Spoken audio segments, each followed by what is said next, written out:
Dear students, আজকে আমরা William লেকের লেখা দ্য সি ক্রোজ এই কবিতাটা পড়ব। এটা আমাদের ক্লাস 11-এর সিলেবাসে আছে। এখন মূল কবিতায় যাওয়ার আগে আমরা তার পার্সপেক্টিভগুলো একটু দেখে নিই, তার ব্যাকড্রপগুলো বা কবি সম্পর্কে দু চার কথা আলোচনা করে নিই। উইলিয়াম লেক লেখালেখি করেছেন মূলত 18th সেঞ্চুরির শেষের দিকে বা 19th সেঞ্চুরির প্রথমে, যে সময়টাকে আমরা রোম্যান্টিক পিরিয়ড বলে জানি। আমরা জানি যে 1798 থেকে 1830, 1798 থেকে 1830, এই সময়টাকে ইংরেজি সাহিত্যের ক্ষেত্রে রোম্যান্টিক পিরিয়ড বলা হয়। এই পিরিয়ডের মূল যে বৈশিষ্ট্য হচ্ছে যে তার আগে যে একটা ইনস্টিটিউশনালিজম ছিল, প্রাতিষ্ঠানিকতা ছিল, প্রতিষ্ঠান কেন্দ্রিক সাহিত্য রচনা করার প্রবণতা ছিল, সেখান থেকে সরে এসে কবি সাহিত্যিকেরা individualistic approach or individual feelings, emotion, ব্যক্তিকেন্দ্রিক যে অনুভূতি বা আবেগ, সেগুলোতে বেশি গুরুত্ব আরোপ করতে শুরু করেন। এই প্রজন্মের বা এই সময়ের আমাদের পরিচিত কয়েকজন কবি সাহিত্যিক, তারা হলেন Keats, Browning, T S. Eliot, William Wordsworth. এনাদের লেখা কম বেশি আমরা পড়েছি। তো উইলিয়াম ব্লেকও তার ব্যতিক্রম নন। তার লেখার মধ্যেও এরকম অর্ডিনারিনেস বা ইন্ডিভিজুয়ালিস্টিক অ্যাপ্রোচ ফুটে উঠেছে, যা আমরা এই কবিতায় দেখব। এখন রোম্যান্টিক পিরিয়ড, এই সময়, মূলত এই সময় তিনি লেখালেখি করছেন। এখন তার লেখালেখির মধ্যে ওই জন্য, তার রচনার মধ্যে, তার ক্রিয়েটিভিটির মধ্যে, ওই কারণে মেইনলি হিউম্যান অ্যাসপেক্টস বলতে যা বুঝি, মানুষের বৈশিষ্ট্য বা তার স্বভাবজাত, স্বাভাবিক, সহজাত যে গুণাবলী, সেগুলো উঠে এসেছে। দ্য সি ক্রোজের ক্ষেত্রে আমরা তাই দেখব যে দ্য সি ক্রোজে মূলত দুটো ক্যারেক্টার আছে। একটা আছে দ্য রোজ, এটা একটা symbolic poetry in the sense প্রতীকী কবিতা, যেখানে ইমপ্ল্যান্টেড মিনিং বা লিটারাল মিনিংয়ে কবি কিছু একটা বলছেন এবং তার ইনার মিনিংটা সেই একই ধরনের, একই ধাঁচের, কিন্তু অন্য কাউকে বোঝাচ্ছে, অন্য কোনো চরিত্র বোঝাচ্ছে। প্রতীকী কবিতা মূলত এরকম হয়, যেখানে শব্দ বা কোনো রূপকের আশ্রয় নিয়ে কবি আরও একটা গভীর অন্তর্নিহিত কোনো অর্থ বোঝাতে চান। খুব ছোট্ট 8 লাইনের কবিতা এটা, কিন্তু তার একটা রিফ্লেকটিভ সেন্স আছে, তার একটা ভাবগত বা ভাবমূলক উপস্থাপনা আছে, যেটা ভীষণ প্রয়োজনীয় বা গুরুত্বপূর্ণ। এখন এই কবিতায় দুটো চরিত্র আছে, দুটো ক্যারেক্টারিস্টিক্স আছে। একটা হচ্ছে the rose, that symbolises a maiden lily. গোলাপ আছে, যে গোলাপের মধ্যে দিয়ে এক কুমারী কন্যাকে বোঝানো হয়েছে। আর আছে ওয়মের কথা বা অ্যান ইনসেক্টের কথা, পতঙ্গের কথা বলা হয়েছে, যা মূলত এক শ্রুট, কানিং অ্যান্ড পারপাসফুল পার্সনকে সিম্বলাইজ করছে, রেফার করছে এক ধূর্ত, চতুর এবং স্বার্থপর মানুষকে। এখন এই কবিতাটা যেখানে লেখা হচ্ছে বা যে সময় লেখা হচ্ছে, সেই সময় ব্লেক দুটো কবিতা সংকলন লিখে ফেলেছেন। একটা লেখার সময় হচ্ছে 1789, 1789, যখন তিনি লিখছেন সংস অফ ইনোসেন্স। এখন এই সংস অফ ইনোসেন্স বলতে মানুষের মধ্যে যে এক স্বাভাবিক সহজাত সরলতা আছে, তার মধ্যে যে নিষ্পাপ স্বভাব থাকে তার জীবন শুরুর সময়, যা মূলত শিশু সুলভ হয়, যাকে আমরা চাইল্ড লাইক বলতে পারি, সেই সরলতার কথা কবি এখানে বলেছেন, যা স্বভাবগতভাবে কোমল, নমনীয় এবং প্রাণবন্ত স্বতঃস্ফূর্ততায় পরিপূর্ণ। এটা মানুষের জীবনের একেবারে শুরুর দিকের কথা বলা। তো এই কবিতায় এই গুণগুলো বা এই অ্যাসপেক্টসগুলো নিয়ে কবিতাগুলো রচনা করা হয়েছে এই কবিতা সংকলনে। এই সংকলনের অন্যতম, কবিতা সংকলনের অন্যতম গুরুত্বপূর্ণ একটা কবিতা হলো দ্য ল্যাম্প, যেখানে এক ভেড়া বা মেষকে উদ্দেশ্য করে কবি কিছু প্রশ্ন করছেন। আমরা জানি ভেড়া বা মেষ মাত্রই সে স্বভাবে একটু কোমল, পেলব স্বভাবের হয়, মৃদু তার আচার আচরণ, স্লথও তার আচার আচরণ হয়, চলাফেরা, এবং ভীরু হয়, সহজাতভাবে সে ভীরু হয় এবং সরলতায় পরিপূর্ণ। তো সেই মেষকে বা ভেড়াকে কবি যেন প্রশ্ন করছে, সেখানে একটা প্রশ্ন উত্তর পর্ব চলছে যে ওহে ভেড়া বা মেষ, তোমাকে এমনভাবে সৃষ্টি করলো কে? এই যে অভিনবত্বগুলো, এই যে অভিনব বৈশিষ্ট্যে তুমি পরিপূর্ণ, সেই বৈশিষ্ট্য সমেত তোমাকে, তুমি যেখান থেকে উদ্ভূত হয়েছ তার সৃষ্টিকর্তাকে, তার জন্য দায়ীকে, who is responsible for such a creation, এমন প্রশ্ন করছেন কবি বারবার। আসলে এটা ফিকশনাল বা ইমাজিনারি, তো প্রশ্ন তো দ্য ল্যাম্পকে করা হচ্ছে না, কবি নিজেই নিজেকে প্রশ্ন করছেন, এবং সেই প্রশ্নের উত্তরে কবি বলছেন যে হি ইজ কল্ড বাই দাই নেম, হ্যাঁ, তোমায় যে সৃষ্টি করেছে সে তোমার মধ্যেই আছে, তোমার নামেই সে পরিচিত। ফর হি কলস হিমসেলফ আ ল্যাম্প, কারণ সেও তোমার নামেই স্বনামধন্য সে। He is meek, he is mild, সে তোমার মতোই ভীরু, তোমার মতোই কোমল পেলব স্বভাবের। He became a little child, এবং শিশু সুলভ তার আচরণ।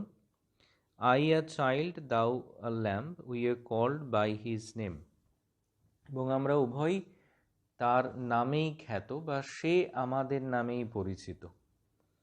লিটল ল্যাম্প, গড ব্লেস দি, লিটল ল্যাম্প, গড ব্লেস দি, হ্যাঁ, ঈশ্বরের এই অভিনব সৃষ্টি তুমি, এমন সৃজনশীলতাকে ঈশ্বর রক্ষা করুন, তার আশীর্বাদ বর্ষিত হোক তোমার উপর। তো তার প্রাথমিক কৌতূহল এইভাবে নিবৃত্ত হয়েছে, এইভাবে নিরসন হয়েছে যখন সে জানতে পেরেছে যে সেই ঈশ্বরই তাকে সৃষ্টি করেছে। এই কবি লিখছেন 1794, 1794 আরেকটি কবিতা সংকলন যার নাম সংস অফ এক্সপেরিয়েন্স, যেখানে এই মানুষ যত অভিজ্ঞ হয় তত তো সে বিচক্ষণ হয়, ঋদ্ধ হয় বটে, তার সাথে সাথে মানুষ যেন ধূর্ত, শট, চতুর হয়ে ওঠে, সে স্বার্থপর হয়ে ওঠে। সে তখন নিজের স্বার্থ চরিতার্থ করার জন্য কি করে, সহজ সরল মানুষগুলোকে, মানুষের স্বভাবকে সে বিকৃত করে তোলে নিজের স্বার্থ সিদ্ধির জন্য। তো এই যে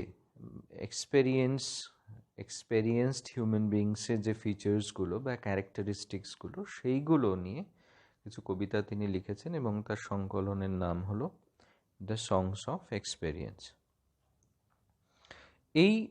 এই কাব্য সংকলনের একটা অন্যতম গুরুত্বপূর্ণ কবিতা হলো দ্য টাইগার।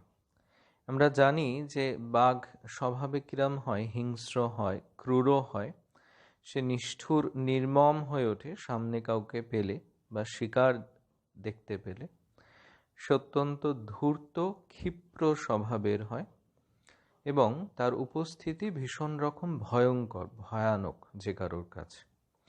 এখন এই গুণগুলো ঠিক ওই দ্য ল্যাম্বের অপোজিট, সেই মেষ বা ভেড়ার একেবারে উল্টো। তো এখানেও কবির বিস্ময়, এখানেও কবির মুগ্ধতা প্রকাশ পেয়েছে। সে বারবার প্রশ্ন করছে যে দ্য টাইগার, তোমার এই যে পেশিবহুল চেহারা, তোমার এই যে ভয়ঙ্কর ভয়ানক রূপ, তুমি যে এত ক্ষিপ্র, ক্রূর, নির্মম, স্থান বিশেষে ধূর্ত তুমি, তোমার মধ্যে এমন গুণাবলীর আরোপ করল কে? তোমাকে এমনভাবে সৃষ্টি করল কে? কোন ছাঁচে ফেলে তোমাকে সৃষ্টি করা হয়েছে?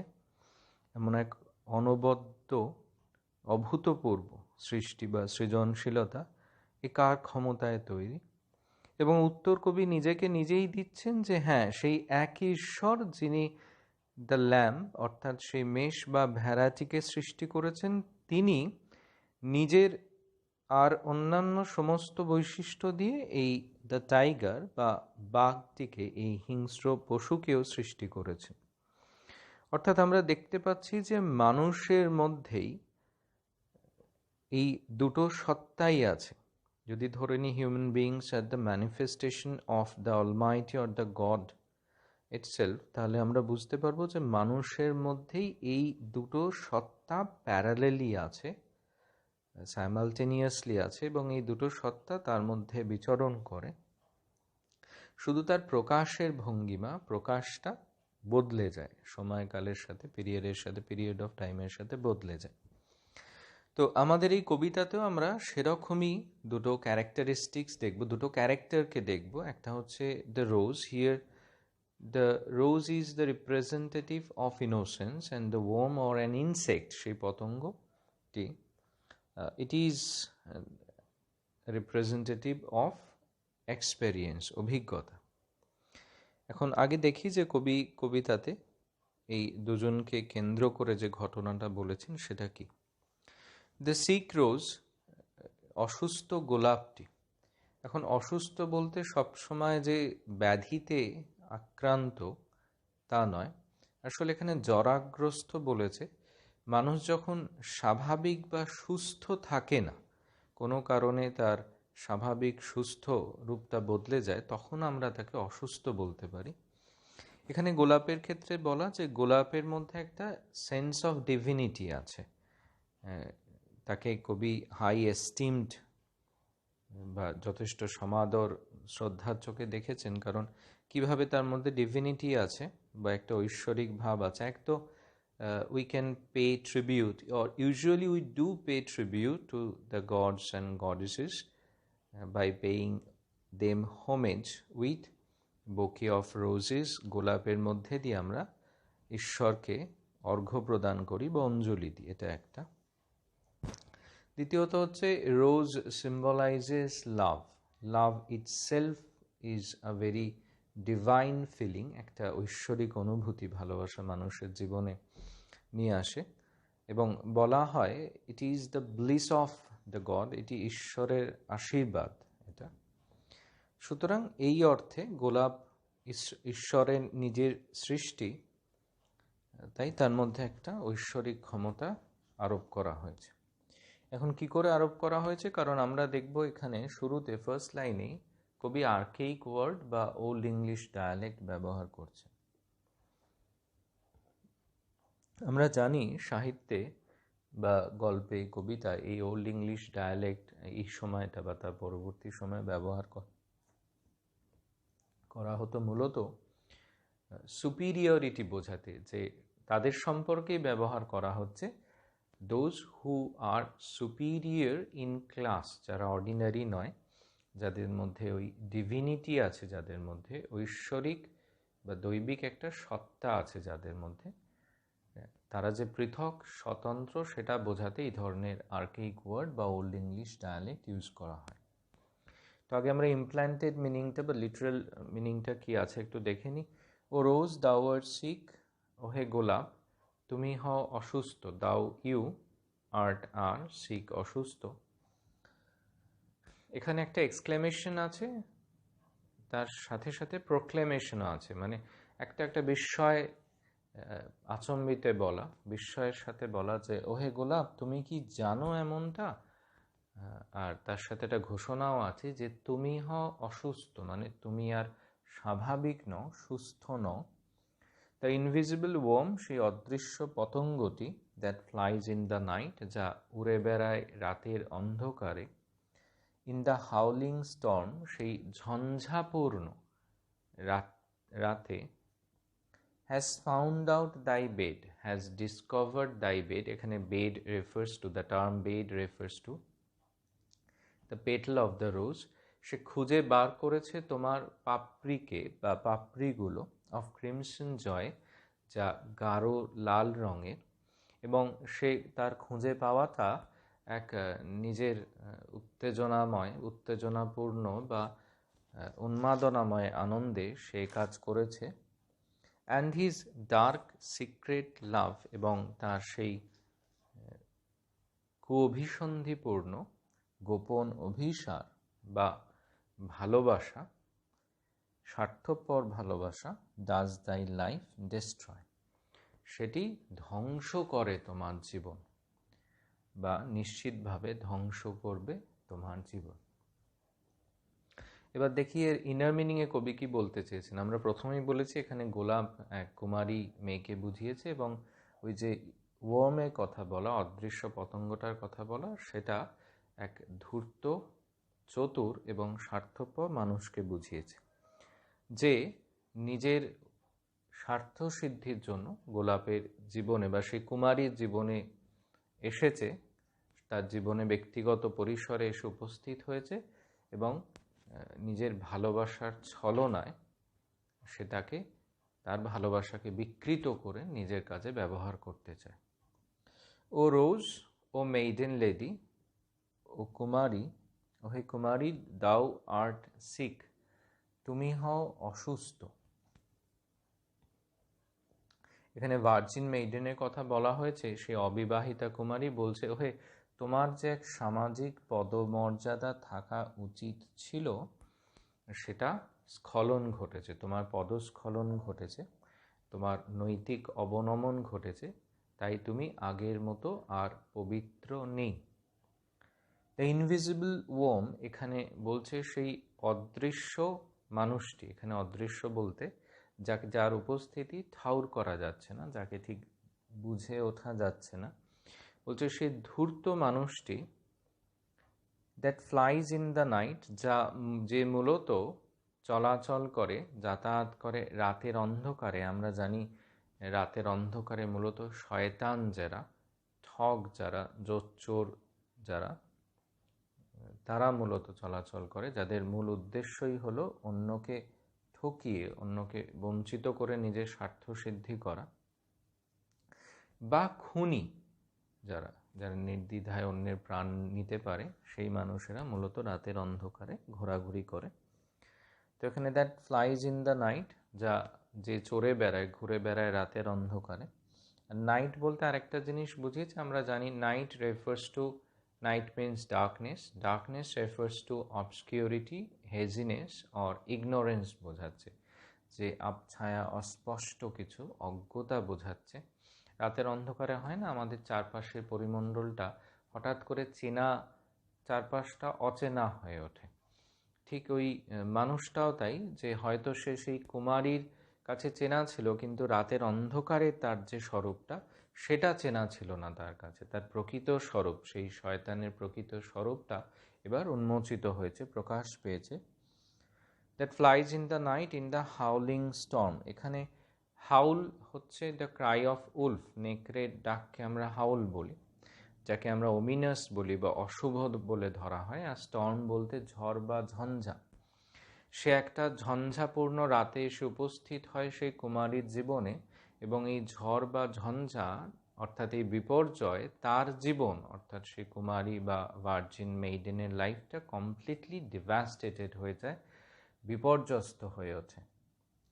হ্যাজ ফাউন্ড আউট দাই বেড অফ ক্রিমসন জয়, সে নিজের উচ্ছ্বাসে, তার যে একটা ফিজিক্যাল ডিজায়ার, সেই লাস্টফুল প্লেজার যাকে আমরা বলি, দ্য প্লেজার অফ সিন, একটা পাপ করার যে আনন্দ, শারীরিক আনন্দ বা উন্মাদনা, সেই উন্মাদনায় সে তোমার গোপন জীবন, তোমার ব্যক্তিগত জীবনে সে প্রবেশ করেছে, ইন্ট্রিউড করেছে, বলপূর্বক প্রবেশ করেছে সে তোমার জীবনে।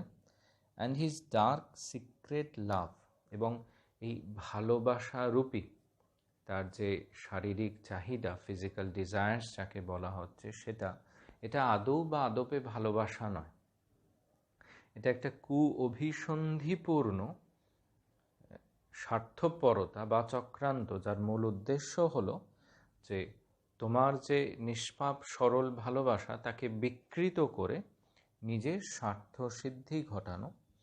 বলছে, ওহে তুমি সাবধানে থেকো, এ ভালোবাসা যে ফাঁদে তুমি পা দিয়েছো, সে ভালোবাসা তোমার জীবনকে ধ্বংস করবে।